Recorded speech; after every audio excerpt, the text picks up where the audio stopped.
Lalu kenapa Allah buat kita sakit? Kenapa Allah buat kita miskin? Kenapa Allah buat kita ini tidak nyaman? Bukankah itu keburukan bagi kehidupan kita? Sekali lagi, Allah tidak hanya menciptakan kebaikan, tapi Allah juga menciptakan keburukan. Tapi Allah tidak pernah melakukan keburukan dan Allah tidak memerintahkan keburukan. Allah sengaja ciptakan keburukan itu untuk menguji kita. Assalamualaikum warahmatullahi wabarakatuh. Alhamdulillah wassalatu wassalamu ala Rasulillah wa ala alihi wa sahbihi wa mawalah wa la hawla wa la quwata illa billahi wa ba'du. Ma'asyiral muslimat yang dimuliakan Allah Subhanahu wa taala. Mu'allif rahimahullahu taala membawakan beberapa dalil dari Al-Qur'an dan juga sunnah Nabi sallallahu alaihi wa ala alihi wasallam.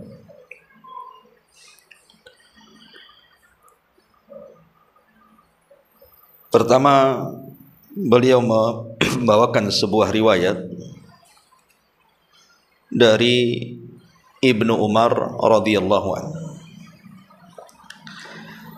Nabi sallallahu alaihi wasallam bersabda, "Walladzi afan," perkataan Ibnu Umar radhiyallahu anhu, "Walladzi nafsu ibni Umar biyadihi. Lau anna li ahadihim mithla Uhudin dhahaban fa anfaqahu ma qabilahu Allahu minhu hatta yu'mina bil qadar." Demi Allah yang jiwa Ibnu Umar berada di tangannya, seandainya salah seorang di antara mereka memiliki emas sebesar gunung Uhud, lalu diinfakkannya di jalan Allah, niscaya Allah tidak akan menerima sama sekali dari infaknya sampai dia beriman dengan takdir. Kemudian Ibnu Umar radhiyallahu anhu membacakan sabda Nabi dalam hadis yang panjang, hadis Jibril, ketika Jibril bertanya kepada Rasul soal iman. Maka Rasulullah mengatakan, "Al-imanu an tu'mina billahi wa malaikatihi wa kutubihi wa rusulihi wal yaumil akhir wa tu'mina bil qadari khairihi wa syarrihi." Iman itu adalah engkau beriman kepada Allah, beriman kepada malaikat-malaikat Allah, beriman kepada kitab-kitab Allah, kepada rasul-rasul Allah, juga beriman kepada hari akhir, dan engkau beriman dengan takdir, baik takdir buruk maupun takdir baik. Dan juga diriwayatkan dari Ubadah ibn Samit radhiyallahu an, dia pernah memberikan nasihat kepada anaknya, "Ya bunayya, innaka lan tajida ta'mal iman hatta ta'lama anna ma asabaka lam yakun liyukhti'aka wa ma akhta'aka lam yakun liyusibaka. Sami'tu Rasulullah sallallahu alaihi wasallam yaqul, inna awwala ma khalaqallahu al-qalama faqala lahu uktub, qala rabbi wa ma aktub. Qala uktub maqadira kulli syai'in hatta taquma as-sa'ah. Ya bunay, inni sami'tu Rasulullah sallallahu alaihi wasallam yaqul, man mata ala ghairi hadha falaysa minni." Kata Ubadah ibn Samit radhiyallahu an menasihati anaknya, "Wahai putraku,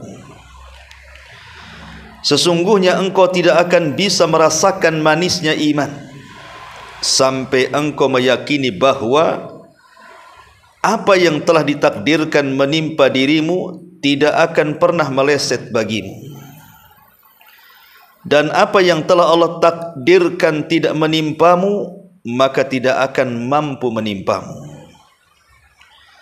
Karena aku telah mendengar Nabi sallallahu alaihi wasallam bersabda, pertama kali yang Allah ciptakan adalah kolam atau pena. Allah pun berfirman kepada pena, tulislah wahai pena. Maka pena menjawab, Ya Rabb, apa yang harus aku tulis? Maka Allah Subhanahu wa taala menjawab lagi, tulislah semua takdir yang akan terjadi hingga datangnya hari kiamat. Kemudian kata Ubadah bin Samit kepada anaknya, wahai anakku, aku pernah mendengar Rasulullah SAW bersabda, barang siapa meninggal tidak di atas keyakinan seperti ini, artinya tidak beriman dengan takdir, maka ia bukan dari golonganku. Ma'asyiral muslimat yang dimuliakan Allah Subhanahu wa taala. Bicara tentang masalah takdir, ini menarik Bu kita bahas bicara takdir ini. Karena takdir ini rahasia Allah Subhanahu wa taala. Orang kalau beriman kepada takdir itu Ibu, hidupnya akan tenang. Tidak akan pernah sedih. Karena segala sesuatu yang terjadi kepada kita, baik buruknya itu semua sudah dicatat. Lalu apa yang disedihkan? Tapi sebelum kita akan membahas tentang thamaratu takdir, apa sih buah-buah takdir itu? Kita akan memberikan pengetahuan seputar takdir. Ma'asyiral muslimat yang dimuliakan Allah Subhanahu wa taala. Kita pernah membahas dulu waktu kita mengkaji kitab Arba'in Nawawi, hadis dari Abdullah ibn Mas'ud radhiyallahu an tentang bagaimana Allah Subhanahu wa taala ketika menciptakan kita dalam perut ibu kita, ketika di usia 4 bulan, apa kata Nabi sallallahu alaihi wasallam? Thumma yursalu ilaihil malak fayanfuhu fihi ruh wa yu'maru bi arba'i kalimat bi rizqihi wa ajalihi wa amalihi wa syaqiyyin aw sa'id. Kata Nabi sallallahu alaihi wasallam, maka Allah utus malaikat ketika janin berusia 4 bulan itu, kemudian meniupkan ruh dan mencatat segala takdir dia. Malaikat ini kemudian mencatat kepadanya pertama rizkinya. Jadi rizki sudah dicatat malaikat ketika kita masih dalam perut ibu kita. Kemudian yang kedua, ajal kita. Kemudian yang ketiga, amal kita.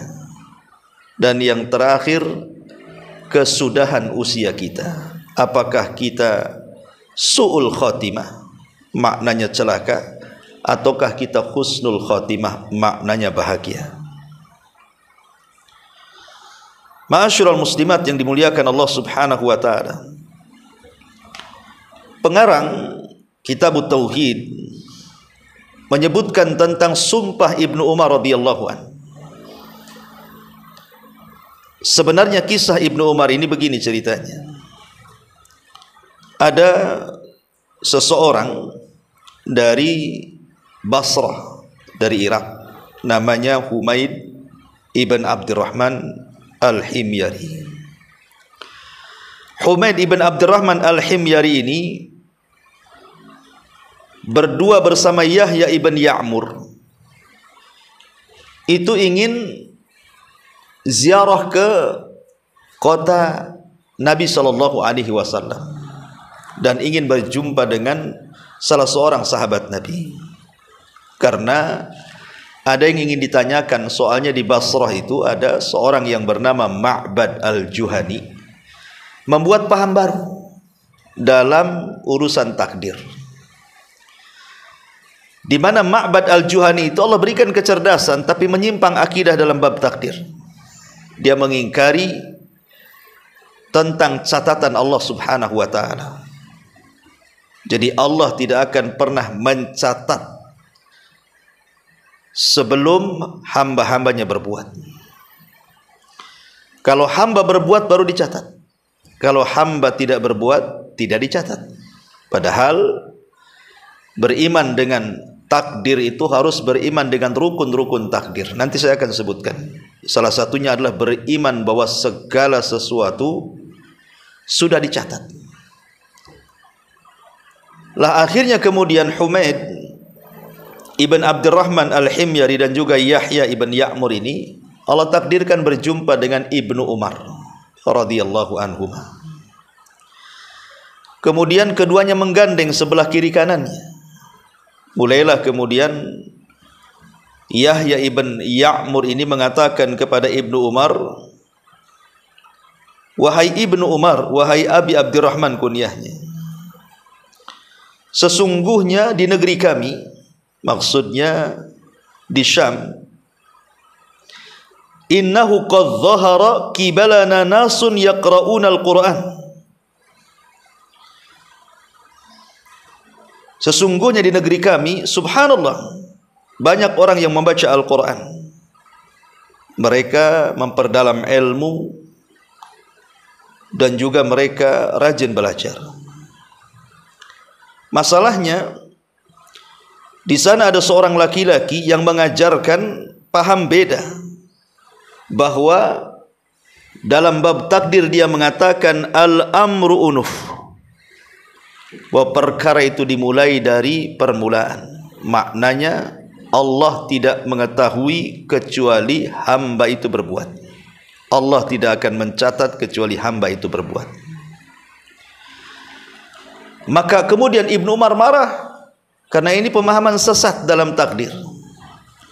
Akhirnya kemudian Ibnu Umar dia mengatakan dengan sangat marahnya, katakan kepada orang yang mengajarkan soal paham sesat takdir itu, fa akhbirhum anni bari'um minhum wa annahum bura'u minni. Aku berlepas diri dari mereka dan mereka pun berlepas diri dari aku. Karena mereka sudah mengingkari satu di antara rukun-rukun iman. Tidak mengimani dengan lengkap soal takdir. Sesat dalam bab takdir. Dari sinilah dia bersumpah, demi yang jiwa Ibnu Umar di tangannya, kalau seandainya mereka menginfakkan gunung Uhud emas itu, maka Allah tidak akan pernah menerimanya sampai mereka beriman dengan takdir. Begitulah sebab perkataan Ibnu Umar. Kemudian Ibnu Umar menukilkan sebuah riwayat dari ayahnya Umar bin Khattab, hadis yang panjang yang disebut dengan hadis Jibril, sampai ketika Jibril bertanya soal iman, salah satunya Rasul mengatakan, antu'mina bil qadari khairihi wa syarri. Engkau beriman dengan takdir, baik takdir buruk ataupun takdir baik. Ma'asyiral muslimat yang dimuliakan Allah Azza wa Jalla, maka dari sini kita tahu bahwa beriman dengan takdir itu adalah bagian daripada beriman dengan rukun iman.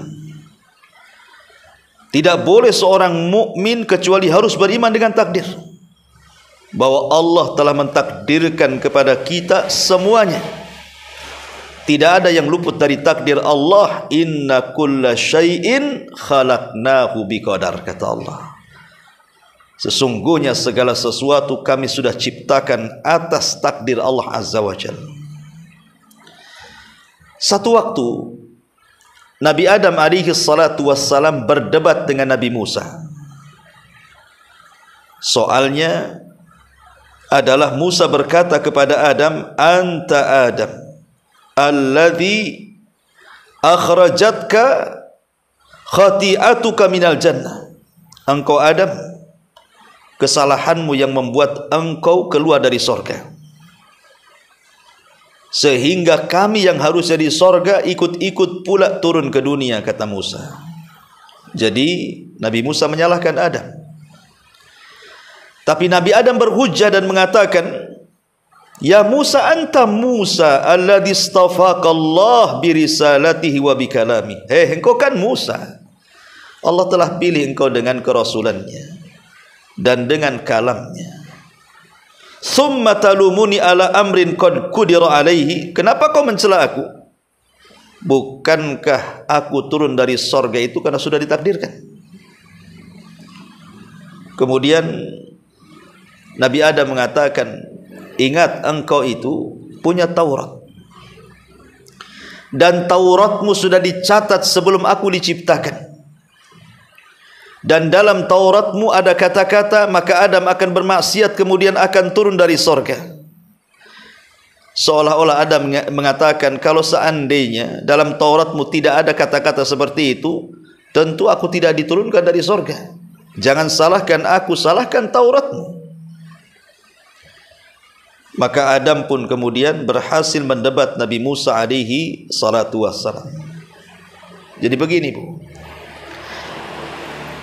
Nabi Musa alaihi salatu wassalam menyalahkan Nabi Adam karena Nabi Adam itu bermaksiat, memakan buah larangan. Akhirnya diturunkan dari sorga.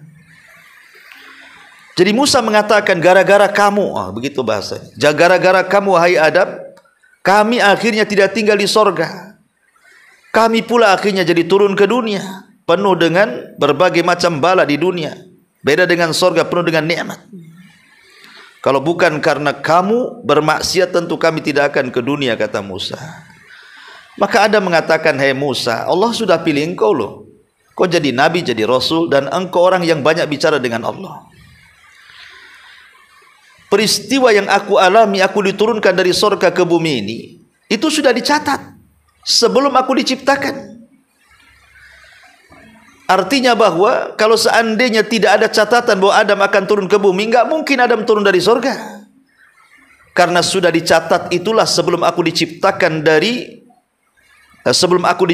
sudah dicatat duluan. Makanya inilah memang begini takdirnya, aku harus turun ke dunia. Dan itu tercatat dalam Tauratmu. Ma'asyiral muslimat yang dimuliakan Allah Subhanahu wa taala, tidak bisa orang itu menyalahkan seseorang berhujah dengan takdir. Ataupun kita bermaksiat tiba-tiba berhujah dengan takdir. Umpamanya ada seorang LGBT yang melakukan homoseksual, kemudian kita katakan tobat. LGBT itu penyakit, itu kerjaannya kaum Lut, nanti diazab Allah. Terkadang mereka ngomong apa? Ini sudah takdir, katanya. Saya jadi LGBT lo sudah takdir, katanya. Jadi jangan salahkan, nanti kalau ada waktunya tobat, saya tobat kalau sudah takdirnya berubah, katanya. Tidak bisa orang itu berdalil dengan takdir untuk kemaksiatan kepada Allah Azza wa Jalla. Ma'asyiral muslimat yang dimuliakan Allah Subhanahu wa taala. Kemudian kita tahu bahwa rukun takdir itu ada 4, Bu. Ini harus diimani. Kalau orang paham dengan rukun takdir ini, insya Allah hidupnya akan tenang.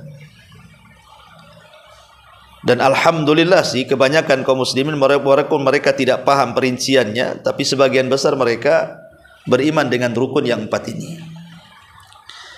Yang pertama, rukun takdir itu kita harus beriman bahwa ilmu Allah itu mencakup segalanya. Tidak ada yang tersembunyi bagi Allah, baik yang ada di langit dan ada di bumi, baik yang ada di luar atau di dalam, baik rahasia atau terang-terangan, baik dalam keterangan ataupun kegelapan. Tidak ada yang tersembunyi dari Allah Subhanahu wa taala. Allah itu meliputi segala sesuatu pengetahuannya. Innallaha bikulli syai'in alim. Allah itu atas segala sesuatu maha mampu, maha mengetahui. Allah atas segala sesuatu maha mengetahui. Artinya tidak ada satu perkara pun yang tidak diketahui Allah. Semua Allah tahu. Sampai Allah Subhanahu wa taala berfirman dalam Al-Quran, wa indahu mafatihul ghaib la ya'lamuha illahu wa ya'lamu ma fil barri wal bahri wa ma tasqutu min waraqatin illa ya'lamuha wa la habbatin fi dhulumatil ardi wa la ratbin wa la yabisin illa fi kitabim mubin. Dan kunci-kunci semua yang gaib itu ada pada Allah. Tidak ada yang mengetahui selain Dia saja. Dia mengetahui apa yang ada di daratan, Dia mengetahui apa yang ada di dalam lautan. Tidak ada sehelai daun pun yang gugur yang tidak diketahui Allah. tidak ada sebutir biji pun dalam kegelapan bumi, dan tidak pula sesuatu yang basah ataupun yang kering. Semua sudah diketahui Allah dan semua sudah dicatat di Lauhil Mahfuz. Jadi Allah Subhanahu wa taala itu, kita harus meyakini ilmu Allah itu meliputi segalanya. Ini rukun takdir yang pertama yang harus kita pahami tentang ilmu pengetahuan Allah, bahwa Allah itu atas segala sesuatu maha mengetahui. Tidak ada yang tersembunyi bagi Allah. Sehelai daun pun di tengah malam yang jatuh Allah tahu. Bahkan Allah mengatakan, innahu ya'lamul jahra wa ma yakhfa. Allah tahu yang terang dan yang tersembunyi. Fa innahu ya'lamu sirra wa akhfa. Allah tahu yang sir, yang tidak tampak ataupun yang tampak. Bahkan Allah tahu mata-mata yang khianat. Mata-mata yang khianat, ta'lamu kha'inatal a'yun wa ma tukhfi sudur, ataupun yang kita sembunyikan dalam dada kita. Ya'lamu kha'inatal a'yun wa ma tukhfi sudur. Dia mengetahui pandangan mata-mata yang khianat dan apa yang terselubung dalam dada-dada manusia. Allah tahu si fulan hasad, si fulan dendam, si fulan benci, si fulan marah, si fulan senang, si fulan cinta. Allah tahu. Kita tidak tahu. Nampak dia senyum-senyum di hadapan ibu, rupanya dia sedang merencanakan keburukan sama ibu, kan? Kita tidak tahu maksudnya apa, karena kita tidak bisa memprediksi hati orang. Tapi Allah tahu isi hati orang itu. Apakah orang ini pendendam, pemarah, pemaaf? Allah tahu semuanya.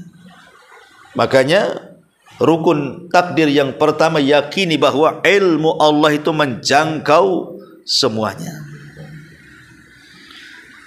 Maka apabila manusia ragu-ragu akan ilmu Allah, seolah ada sesuatu yang tidak diketahui Allah, dia bisa kafir masalahnya. Makanya Imam Malik dan juga Imam Syafi'i pernah mengatakan terhadap kelompok sesat Qadariyah, nadhirul qadariyata bil ilmi, fa in aqarru bihi khasimu wa in jahaduhu kafiru. Nadhirul qadariyah, debat orang-orang qadariyah itu bil ilmi, suruh menetapkan pengetahuan Allah. Kalau mereka fa in aqarru, kalau mereka mau menetapkan ilmu Allah, debat mereka. Tapi kalau mereka menentang ilmu Allah, kafirkan saja. Ya, jadi orang yang ragu-ragu di sana ada sesuatu yang luput dari Allah Subhanahu wa taala, bisa kufur hukumnya. Ini yang pertama. Yang kedua, mengimani bahwa Allah telah menulis sebagian pengetahuannya, belum semuanya. Jadi sebagian pengetahuan Allah itu sudah dicatat, Bu, di Lauhil Mahfuz. Sebagaimana hadis Abdullah ibn Abbas radhiyallahu anhuma, saat Abdullah ibn Abbas radhiyallahu anhuma itu dia dibonceng oleh Nabi sallallahu alaihi wasallam. Ada mic-nya. Jadi Abdullah ibn Abbas radhiyallahu anhuma,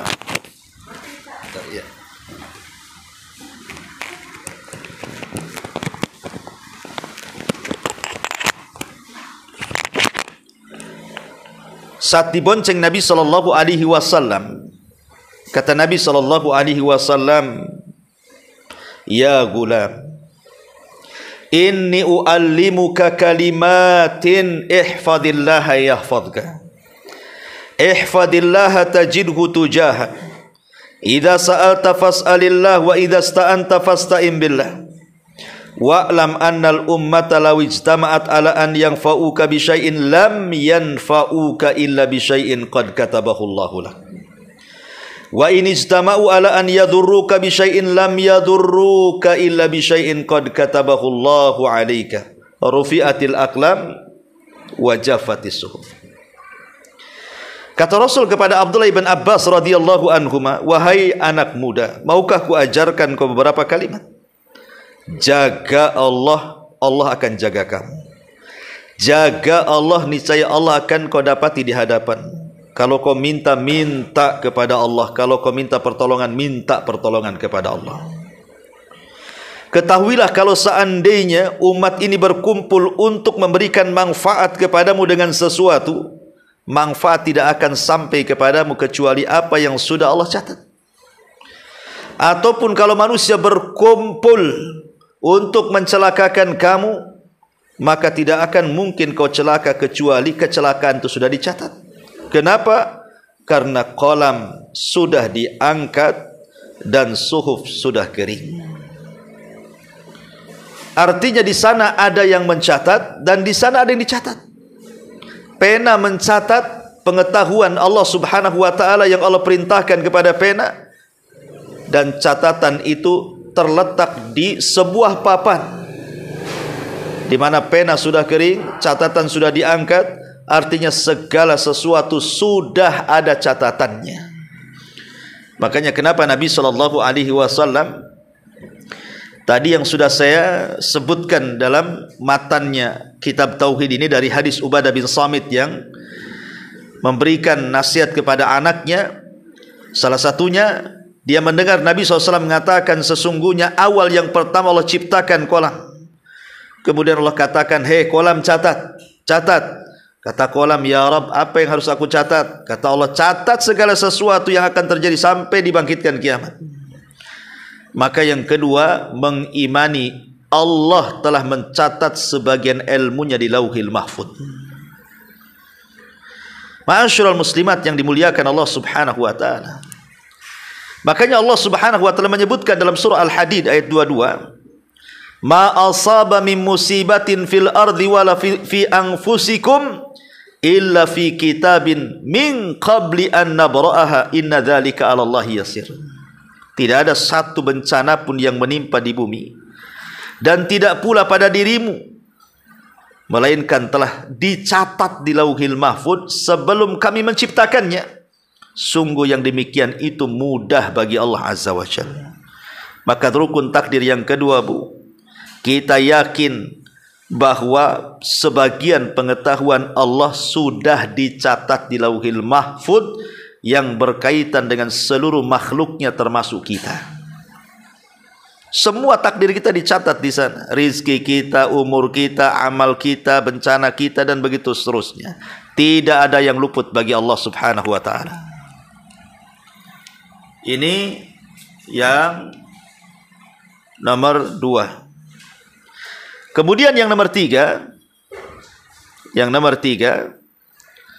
mengimani bahwa Allah Subhanahu wa taala yang menciptakan semua makhluknya. Bahwa Allah Subhanahu wa taala yang menciptakan semua makhluknya, Allahu khaliqu kulli syai'in. Allah lah yang menciptakan segala sesuatu yang ada di alam semesta ini. Tidak ada satupun yang luput dari ciptaan Allah Subhanahu wa taala. Baik ciptaan Allah itu berupa kebaikan ataupun ciptaan Allah itu berupa keburukan. Allah itu menciptakan segalanya. Baik ciptaannya buruk dianggap oleh kita atau ciptaannya dianggap baik oleh kita. Ya. Ma'asyiral muslimat yang dimuliakan Allah Subhanahu wa taala, tetapi ada catatan. Ketika Allah Subhanahu wa taala menciptakan keburukan, bukan berarti Allah melakukan keburukan ataupun Allah memerintahkan keburukan, tidak. Allah hanya menciptakan keburukan itu dan Allah tidak pernah melakukan keburukan, bahkan memerintahkan keburukan. Lalu kenapa Allah menciptakan keburukan? Allah menciptakan keburukan itu untuk ujian bagi kita manusia. Alladzi khalaqal mauta wal hayata liyabluwakum ayyukum ahsanu amala. Dialah yang menciptakan ada kematian, ada kehidupan, agar Allah menguji kalian mana di antara kalian yang paling baik amalannya. Jadi ketika Allah Subhanahu wa taala menciptakan keburukan itu bukan berarti Allah melakukan keburukan ataupun memerintahkan keburukan, tidak. Allah menciptakan keburukan itu hanya untuk ujian bagi manusia. Iblis itu adalah ra'sus syarri kan Bu ya. Iblis itu adalah pusat daripada keburukan manusia. Siapa yang menciptakan iblis Bu? Allah. Karena iblis sendiri yang ngomong dalam Quran itu. Ketika Allah mengatakan qala ma mana'aka alla tasjuda id amartuk. Hei iblis, kenapa kau tidak sujud ketika aku perintahkan sujud?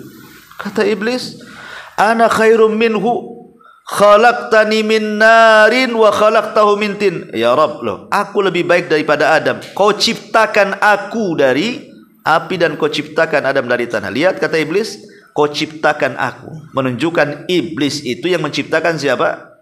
Allah. Iblis baik atau tidak? Tidak. Berarti Allah juga menciptakan yang baik, Allah juga menciptakan yang tidak baik. Semisal iblis. Ya. Ma'asyiral muslimin, muslimat yang dimuliakan Allah Subhanahu wa taala. Dari sini kita katakan bahwa segala sesuatu baik itu baik ataupun buruk, semua yang menciptakan Allah. Tidak ada serikat dalam penciptaan selain daripada Allah, dan tidak ada yang menciptakan kecuali Allah Subhanahu wa taala. Ma'asyiral muslimat yang dimuliakan Allah Azza wa Jalla, ini rukun yang ketiga Bu ya. Kemudian rukun yang terakhir yang harus kita imani dengan rukun-rukun takdir itu adalah mengimani bahwa segala kejadian di alam semesta ini tidak mungkin terjadi kecuali karena kehendak Allah. Segala sesuatu yang terjadi di alam semesta ini, termasuk dalam kehidupan kita, entah kita kaya, kita miskin, kita sedih, kita bahagia, kita bercampur, kita berpisah, kita menangis, kita tertawa, dan begitu seterusnya, itu semua tidak lepas dari kehendak Allah. Karena Allah yang mengatakan innama amruhu idza arada syai'an an yaqula lahu kun fayakun. Sesungguhnya urusannya, apabila dia menghendaki sesuatu, dia hanya berkata jadi, maka jadilah. Wa ma tasyauna illa an yasha Allahu rabbul alamin. Dan kamu tidak dapat menghendaki menempuh jalan itu kecuali karena Allah yang berkehendak. Wa ma tasyauna illa an yasha Allah. Ma'asyiral muslimat yang dimuliakan Allah Azza wa Jalla, dan kehendak Allah itu pasti terjadi. Kalau Allah menghendaki sesuatu, tidak mungkin tidak terjadi. Wajib terjadi kalau Allah mau. Karena apapun yang Allah kehendaki pasti terjadi walaupun kita tidak menghendakinya. Apapun yang kita kehendaki mustahil terjadi kalau Allah tidak menghendakinya. Masya Allahu kana walau lam yasha'an nas wa ma yasha'un nas lam yakun illa idza sya'allah. Kata ulama, apa yang Allah kehendaki pasti terjadi walaupun manusia tidak menghendakinya. Tapi apa yang dikehendaki manusia mustahil terjadi kecuali kalau Allah berkehendak kejadiannya. Ma'asyiral muslimat yang dimuliakan Allah Azza wa Jalla, dari sini kita tahu bahwa kehendak Allah itu pasti terjadi. Tetapi ada yang Allah tidak kehendaki, ada yang Allah kehendaki. Seperti Allah Subhanahu wa taala mengatakan, liman syaa'a minkum an yastaqim wa ma tasyauna illa ayyasha Allahu rabbul alamin. Bagi sesiapa di antara kamu yang mau menempuh jalan yang lurus, dan kamu tidak dapat menghendaki menempuh jalan itu kecuali apabila dikehendaki Allah Tuhan semesta alam. Artinya, kalau Allah mau, semua manusia itu pasti berada di jalan yang lurus. Tapi kan tidak semuanya. Makanya Allah mengatakan, "Lau syaa rabbuka la amana man fil ardi." Kalau Allah berkehendak, semua yang di bumi beriman. Atau "Lau syaa lahadakum ajmain." Kalau Allah berkehendak, Allah akan berikan hidayah satu dunia ini. Tidak berat bagi Allah menciptakan manusia seperti malaikat itu, Bu. Kalau Allah mau, kita bisa diciptakan oleh Allah seperti malaikat. Wa yaf'aluna ma yu'marun. Senantiasa berbuat apapun yang Allah perintahkan. Tetapi Allah tidak berkehendak seperti itu kan. Kita bukan malaikat. Tapi kalau Allah mau jadikan kita malaikat, bisa. Mana nggak bisa? Tidak ada yang mustahil bagi Allah. Idza arada syai'an an yaqula lahu kun fayakun. Tetapi Allah tidak berkehendak seperti itu. Manusia bukan malaikat, tapi manusia diberikan ikhtiar yang tidak diberikan kepada para malaikat. Ikhtiar itu pilihan. Inna hadainahu sabila imma syakiran wa imma kafura. Sesungguhnya kami telah berikan manusia itu jalan. Ada jalan yang baik, ada jalan yang buruk. Ada jalan yang syukur, ada jalan yang kufur. Wa amma thamud fahadainahum fastahabbul ama 'alal huda. Seperti kaum Tsamud, kami berikan hidayah, kami utus Rasul Nabi Hud kepada mereka, bukannya memilih petunjuk, malah buta dari petunjuk. Ma'asyiral muslimat yang dimuliakan Allah Subhanahu wa taala. Dari sini kita tahu bahwa tidak ada satupun yang terjadi di alam semesta ini kecuali karena kehendak Allah. Termasuk kehendak-kehendak kita pun tetap di bawah kehendak Allah Azza wa Jalla. Maka setelah kita tahu, inilah disebut rukun takdir, Bu ya. Saya ulangi ini secara singkat.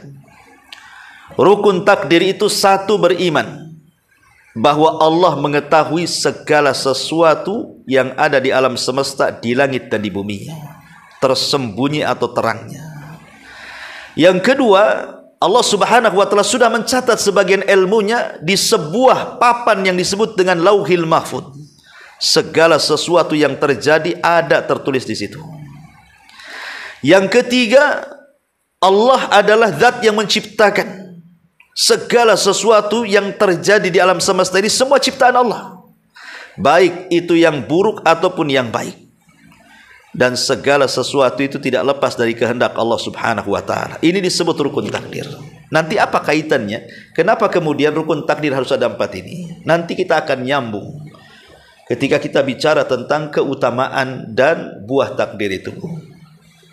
Ma'asyiral muslimat yang dimuliakan Allah Subhanahu wa taala. Kalau ada orang yang ngomong seperti ini, Bu.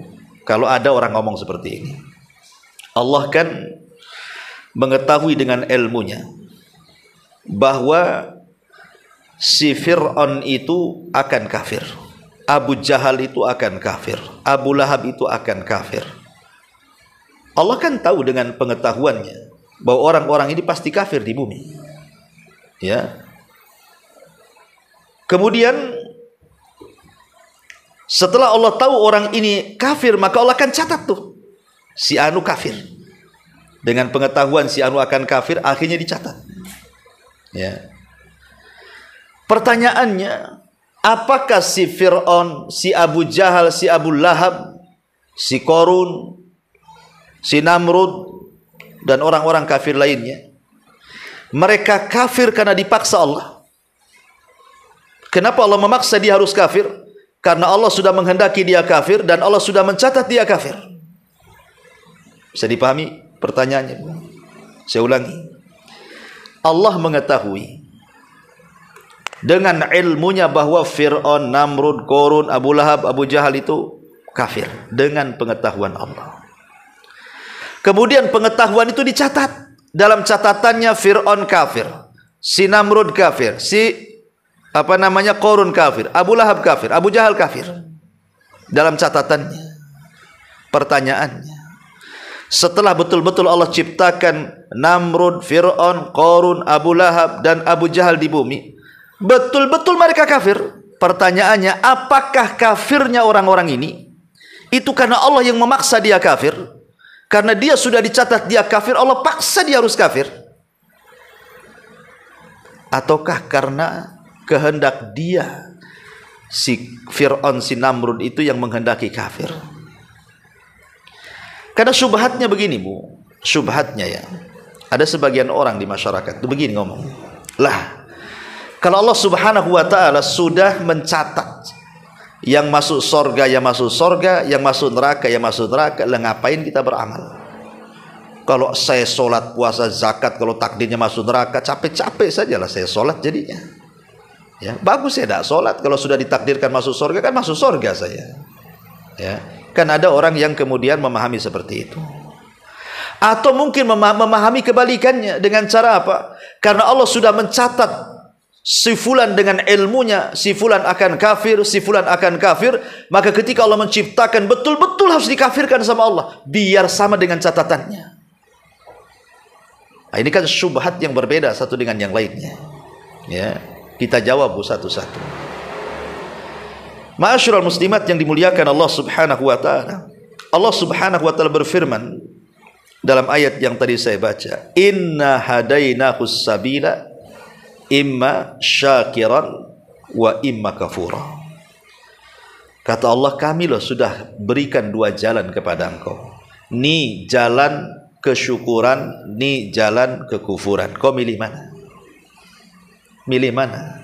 Mau jalan kesyukuran atau jalan kekufuran? Terserah. Allah tidak maksa kok. Ya. Allah tidak maksa kita harus menuju jalan syukur atau menuju jalan kufur. Itu ikhtiar kita, pilihan kita. Maksud saya begini, Bu. Ketika Allah Subhanahu wa taala dengan pengetahuannya si Fir'aun itu akan kafir, kemudian dicatatnya. Kemudian betul-betul Allah ciptakan si Fir'aun.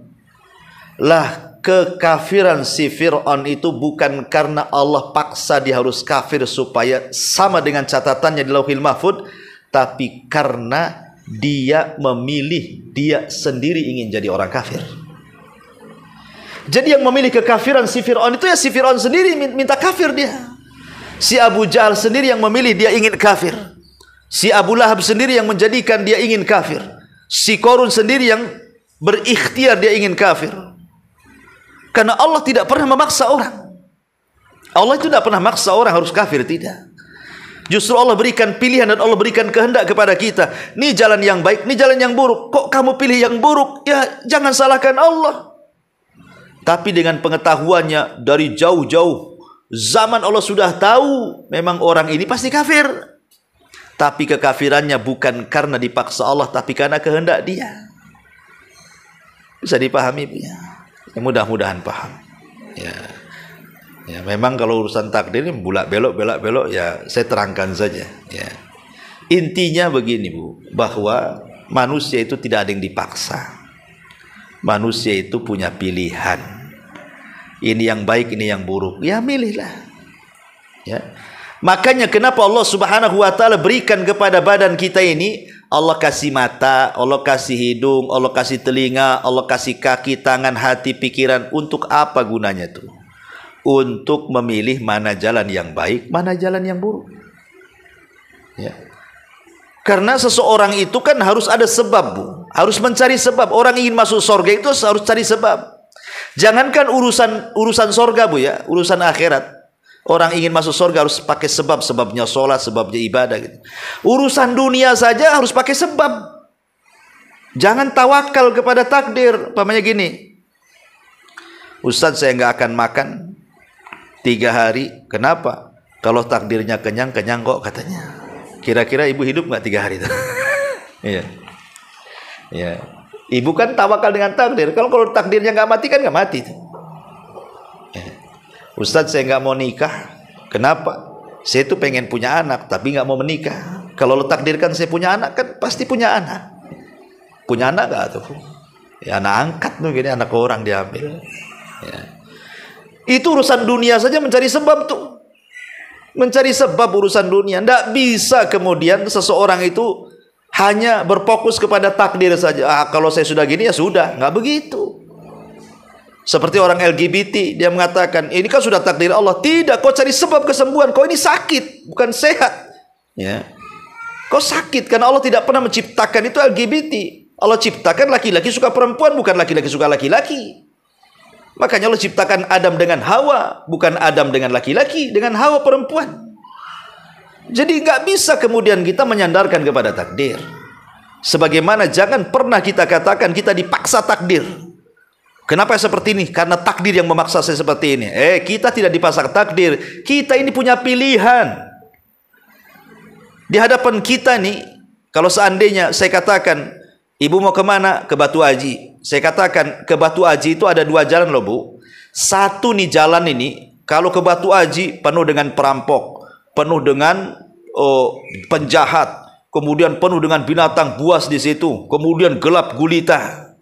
Kemudian saya katakan, yang ini ada jalan lagi sama-sama ke Batu Haji. Yang ini terang, jalannya luas. Oh, pokoknya banyak orang. Kira-kira Bu, ibu milih yang mana? Milih yang terang lah. Atas kehendak siapa? Ibu yang berkehendak, ngambil sebab supaya selamat. Ya. Jadi begitu caranya memahami takdir itu. Ma'asyiral muslimat yang dimuliakan Allah Subhanahu wa taala. Setelah kita tahu, dan takdir itu Bu, takdir itu kan ada 4 macam ya. Ada namanya takdir secara mutlak, di mana semua nasib kita, semua nasib alam semesta, semua nasib makhluk Allah sudah dicatat di Lauhil Mahfuz. Itulah yang Allah Subhanahu wa taala firmankan di dalam Al-Qur'an, ya, bahwa Allah Subhanahu wa taala mengatakan ma asaba min musibatin fil ardi wala fi anfusikum illa fi kitabim min qabli an nabraha inna dzalika 'ala Allahi yasir, bahwa apapun bencana yang menimpa di bumi dan yang menimpa dirimu sendiri semua sudah dicatat. Maksudnya di mana? Di Lauhil Mahfuz. Itu takdir umum namanya. Takdir kita sudah dicatat di Lauhil Mahfuz. Kemudian yang kedua ada takdir lain, ya, yang disebut takdir takdir umri, takdir umur. Kapan itu? Saat kita berada di perut ibu kita. Malaikat mencatat rizki kita, mencatat ajal kita, mencatat amal kita, dan mencatat akhir kehidupan kita bahagia atau celaka. Itu namanya takdir umri namanya. Kemudian yang ketiga ada namanya takdir sanawi, takdir tahunan, dan itu di malam Lailatul Qadar. Jadi Allah Subhanahu wa taala mendaur ulang takdir kita setahun itu. Di malam Lailatul Qadar fiha yufraqu kullu amrin hakim. Di malam itu kami daur ulang lagi itu takdir-takdir manusia. Dan ada namanya takdir harian, fi kulli yaumin huwa fi sya'an. Setiap hari Allah sibuk dengan hambanya.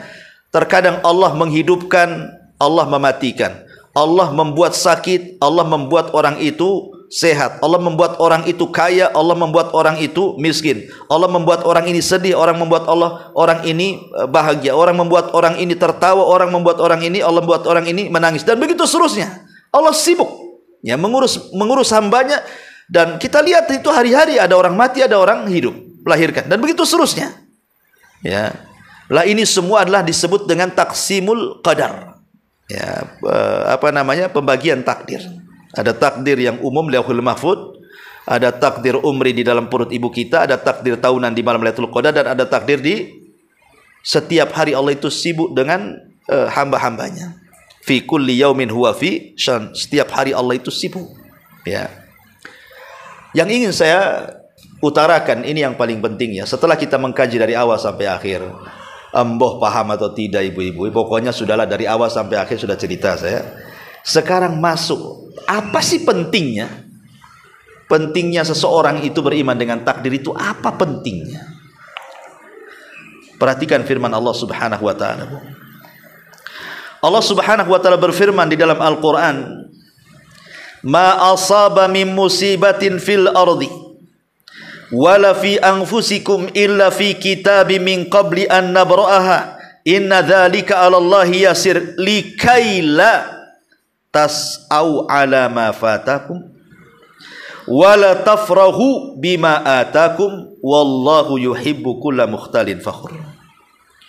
Setiap bencana yang menimpa di bumi dan yang menimpa kepada dirimu sendiri, semuanya telah dicatat di Lauhil Mahfuz sebelum kami ciptakan dia. Sungguh yang demikian itu mudah bagi Allah. Agar kamu, di sini syahidnya Bu, dengarkan. Agar kamu tidak bersedih hati terhadap apa yang luput dari kamu, dan agar kamu tidak terlalu gembira terhadap apa yang diberikan kepadamu, dan Allah tidak menyukai orang-orang yang sombong dan membanggakan. Maksudnya begini Bu, orang kalau betul-betul beriman dengan takdir, bahwa segala sesuatu tidak luput dari pengetahuan Allah, segala sesuatu tidak luput dari catatan Allah, segala sesuatu tidak mungkin terjadi karena Allah yang menciptakannya, segala sesuatu tidak mungkin terjadi kecuali karena kehendaknya, hati kita tenang. Ketika Allah Subhanahu wa taala memberikan musibah kepada kita, kita tidak terlalu sedih. Kaila ta'sau 'ala ma fatakum. Umpamanya orang ini dipecat dari pekerjaannya, jatuh dari kendaraan kemudian cacat permanen. Orang ini mungkin bercerai, ya, atau mungkin sulit ekonomi, atau apalah musibah, ya, yang menimpa kita nih. Kalau seandainya Allah timpakan musibah kepada kita, Bu, kalau kita beriman dengan takdir, kita tidak akan sedih. Tidak akan sedih. Walaupun sedih itu tidak akan lama. Walaupun sedih itu ya tidak sedih sekali. Kenapa? Karena dia yakin musibah itu tidak luput dari pengetahuan Allah, tidak luput dari catatan Allah, tidak luput dari ciptaan Allah, dan tidak luput dari kehendak Allah. Tenang, Bu. Itu kalau kena musibah. Tapi kalau ditimpa oleh Allah Azza wa Jalla kesenangan, Allah berikan nikmat yang banyak, dia tidak akan begitu bahagia, tidak akan gembira, tidak akan jadi sombong. Tidak. Kenapa? Karena semua sudah dicatat. Bosnya harus kaya, itu Allah yang catat. Lalu apa kebanggaannya? Memang Allah sudah kasih kok. Allah sudah catat kita kaya. Bukan karena pengetahuan kita, bukan karena kecerdasan kita, bukan karena kerjaan kita. Tidak, Allah sudah takdirkan. Jadi kalau kita diberikan nikmat tak terlalu bahagia karena semua sudah takdir, diberikan musibah pun tak terlalu sedih, semua sudah takdir. Makanya, Bu, kalau ibu datang ke orang yang meninggal, kepada orang yang meninggal, Bu, ya, di antara doa takziahnya apa, Bu? Ibu siapa yang tahu, Bu? Doa takziah tuh. Kayaknya ibu nggak tahu lah, kasih tahu ya. Jadi doa takziah itu begini, Bu, bacaannya. Inna lillahi ma akhad wa lahu ma a'ta wa kullu syai'in indahu bi ajalin musamma faltasbir wal tahtasib. Itu doanya, Bu. Ya, nggak bisa bahasa Arab, bahasa Indonesia lah. Saya terjemahkan. Jadi kalau ibu takziah nih, ada orang meninggal, dekati itu keluarga yang masih hidup. Kalau memang dia suaminya, Bu, dekati istrinya. Kalau yang meninggal istrinya, jangan dekat-dekat suaminya, Bu, ya, biar bapaknya saja, ya. Kemudian ibu bisikkan di telinga dia itu, sungguh Allah, sungguh bagi Allah apa yang dia ambil, dan bagi Allah juga apa yang ia berikan. Segala sesuatu baginya adalah memiliki masa-masa yang telah ditetapkan. Hendaklah kau bersabar dan mintalah pahala kepada Allah. Ini bahasa hadis. Mungkin bahasa bebasnya seperti ini, Bu. Ibu bisa ngomong di telinga orang itu. Begini saja, ingat bahwa suami yang sudah meninggal itu adalah pemberian Allah. Allah terkadang berhak memberi suami kepada anti, dan Allah juga berhak mengambilnya kembali. Dan segala sesuatu itu sudah ada ketetapan waktu umur yang ditetapkan Allah kepada suaminya. Sabar, mengharap pahala. Begitu, Bu, ngomongnya. Ya. Kata yang dinasihati itu ngomong gini sama ibu. Enak saja kau ngomong gitu, katanya. Iya, suamimu masih hidup, katanya. Kan itu ada, Bu, ya. Kadang-kadang ya, itulah makanya perlu sabar di awal musibah itu. Ya, di awal musibah itu harus dikasih sabar. Ya, suamimu kan milik Allah. Kalau Allah mau ngambil, ya gimana pula, gitu kan. Apalagi orang itu kan sudah jelas-jelas ada waktu usianya. Mungkin sudah ajalnya dia itu, waktunya meninggal dipanggil Allah. Bersabar ya. Ya, semoga Allah memberikan pahala akan kesabaranmu. Seperti itu. Tapi lihat bagaimana isi doa yang diajarkan Rasul. Rasul mengaitkan dengan apa? Bahwa ajal seseorang itu sudah ditakdirkan. La yastakhiruna sa'atan wala yastaqdimun. Hidup mati seseorang itu sudah takdirkan. Terkadang secara logika dia harus mati, tak mati, Bu. Ada orang, Bu, itu jatuh dari lantai 5, Bu. Jatuh dari lantai 5, dia tukang bangunan, jatuh dari bangunan lantai 5. Logika, Bu. Kalau dia jatuh dari lantai 5, Bu, kalau tidak mati cacat permanen lah dia tuh. Gedebuk dia jatuh dari ketinggian, Bu. Ketika dia jatuh bangun lagi, Bu, rupanya dia jatuh di atas kasur. Ya. Jatuhnya kena kasur, berarti Allah belum mentakdirkan dia mati kan, Bu? Belum. Ya, berarti ajal dia belum sampai. Tapi ada yang nggak ngapa-ngapain, Bu. Bahkan ya saya punya saudara dulu itu. Saudara, ya masih saudara lah, perempuan. Malamnya itu dia ngeluh, ceritanya apa ya, kayak masuk angin gitu, Bu ya. Jadi sama suaminya tuh, Bu, disuruh ngeroki. Ya, dikerokin lah, kalau orang desa kan dikerok ya, Bu, pakai kadang sendok ya. Jangan pakai garpu, Bu. Pakai sendok atau pakai koin gitu ya. Jadi tiba-tiba ngorok lah. Ngorok, habis itu hilang. Disangka tidur, Bu. Sampai pagi. Rupanya pagi itu sudah nggak ada. Padahal hanya dikerok, Bu. Dia nggak jatuh dari lantai 5. Apa penyebabnya dikerok? Bukan. Memang sudah waktunya. Bukan mati karena dikerok, bukan. Nggak ada orang mati dikerok tuh. Memang takdirnya. Kerokan itu sebabnya saja. Ya. Coba bayangkan. Ini semua karena takdir Allah Azza wa Jalla. Coba kita lihat dalam sejarah ya. Saya akan bacakan sejarah. Khalid ibn Walid radhiyallahu anhu.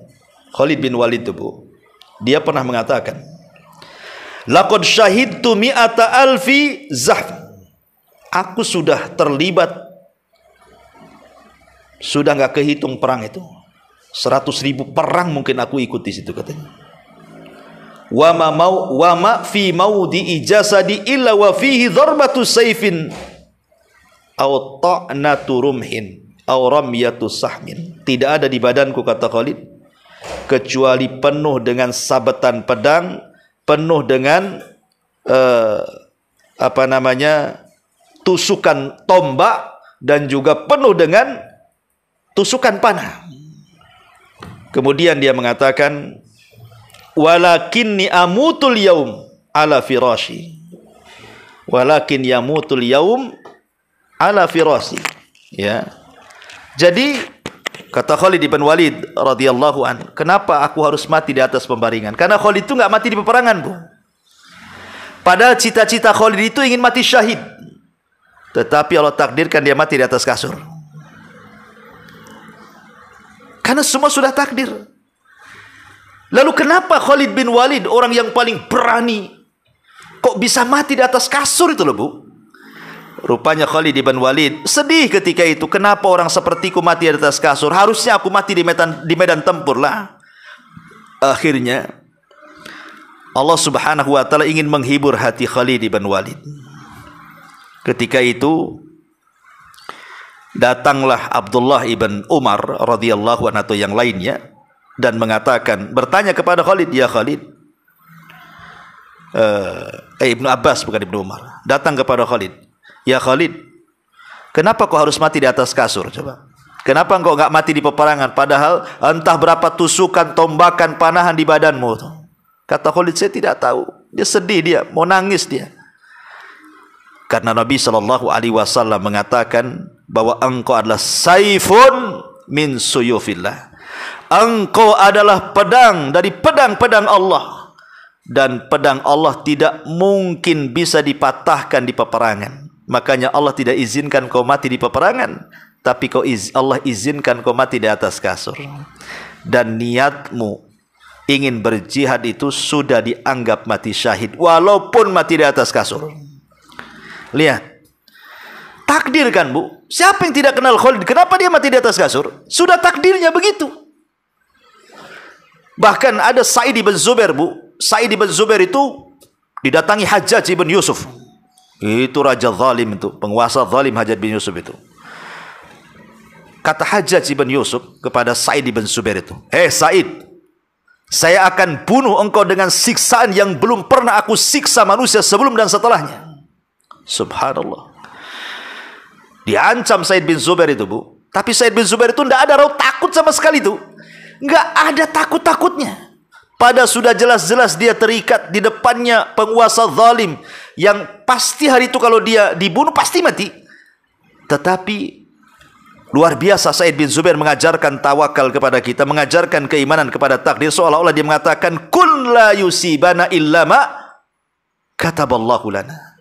Katakan tidak ada yang menimpa kita kecuali apa yang ditulis oleh Allah. Akhirnya ketika Hajjaj ini mengancam si Sa'id bin Zubair akan dibunuh dan akan disiksa demikian rupa, apa katanya Sa'id bin Zubair? Lihat kata-katanya, bagi dia biasa, bagi kita luar biasa, Bu. Dia mengatakan, hei Hajjaj, kalau seandainya kematianku ada di tanganmu, aku akan jadikan kau Tuhanku dan aku akan sembah dirimu selain daripada Allah Subhanahu wa taala, katanya. Oh, ini kan luar biasa, Bu. Kalau seandainya kematianku ada di tanganmu, lau kana mauti fi yadika ya Hajjaj, kalau kematianku ada di tanganmu, la ja'altuka ilahan, aku akan jadikan kau Tuhan, wa a'budu min dunillah, dan aku akan sembah kau selain Allah. Tapi kau bukan Tuhan, kematianku bukan di tanganmu, katanya. Inilah tawakal yang luar biasa, beriman dengan takdir luar biasa. Ya, kalau memang belum waktunya mati, belum waktunya mati. Ya. Ma'asyiral muslimat yang dimuliakan Allah Subhanahu wa taala. Makanya ada seseorang, lupa saya namanya, ketika memerangi Musailamah al-Kadzdzab. Musailamah al-Kadzdzab, ya. Itu dia dilempar ke benteng pasukan Musailamah al-Kadzdzab yang disebut dengan Hadiqatul Maut, kebun kematian itu. Itu di benteng itu ratusan orang yang jaga, dia dilempar untuk membuka benteng. Harusnya dia mati secara logika. Dia selamat pula dia. Tidak ada satupun yang kemudian menembus sehingga dia mati. Ya, ada luka tapi tak mati. Menunjukkan bahwa semua takdir Allah Subhanahu wa taala. Maka apapun musibah, apakah kematian, apakah kemiskinan, apakah sakit, atau apapun, maka terapkan dalam hati kita supaya tenang, yakin musibah ini, satu, tidak lepas dari pengetahuan Allah. Dua, tidak lepas dari catatan Allah. Tiga, itu merupakan ciptaan Allah. Dan yang keempat, itu semua atas kehendak Allah. Lalu kenapa Allah buat kita sakit? Kenapa Allah buat kita miskin? Kenapa Allah buat kita ini tidak nyaman? Bukankah itu keburukan bagi kehidupan kita? Sekali lagi, Allah tidak hanya menciptakan kebaikan, tapi Allah juga menciptakan keburukan. Tapi Allah tidak pernah melakukan keburukan dan Allah tidak memerintahkan keburukan. Allah sengaja ciptakan keburukan itu untuk menguji kita. Kalau kita sakit, ya sedang diuji supaya kita betul-betul beriman atau tidak, kan itu ya. Sabar atau tidak, ikhlas atau tidak, ya jujur atau tidak keimanan kita, ataukah dusta, dan begitu seterusnya dan begitu seterusnya. Ya, ma'asyiral muslimat yang dimuliakan Allah Subhanahu wa taala. Ya, saya kira sampai di sini, Bu. Afwan, mic-nya juga mati dan saya jam 3 ada urusan. Tidak ada tanya jawab, ya. Kita langsung tutup dengan doa kafaratul majlis. Subhanakallahumma bihamdika asyhadu an la ilaha illa anta astaghfiruka wa atubu ilaik. Allahu ta'ala alam. Assalamualaikum warahmatullahi